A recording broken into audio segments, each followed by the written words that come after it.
જય માતાજી, જય શ્રી કૃષ્ણ મિત્રો। શું તમે પણ મૂંઝવણમાં છો કે હોલિકા દહન ક્યારે છે?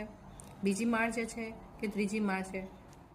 બીજી માર્ચે સાંજે 5:58 પૂર્ણિમા શરૂ થશે, જે પૂર્ણિમા 3 માર્ચે સાંજે 5:10 સુધી રહેશે।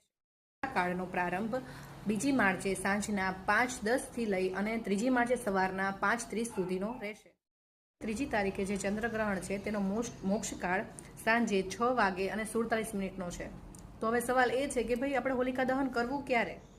શાસ્ત્રોમાં લખ્યું છે કે ભદ્રના પહેલા 2 કલાકનો સમય છોડવો અનિવાર્ય છે।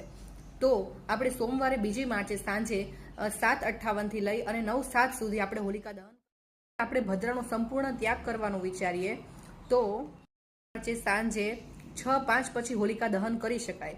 પણ ત્રીજી તારીખે પ્રદોષકાળમાં જ પૂર્ણિમા સમાપ્ત થઈ જાય છે, તેથી બીજી તારીખે સાંજે 7 વાગ્યાથી લઈ અને 9 વાગ્યા સુધીનું મુહૂર્ત ઉચિત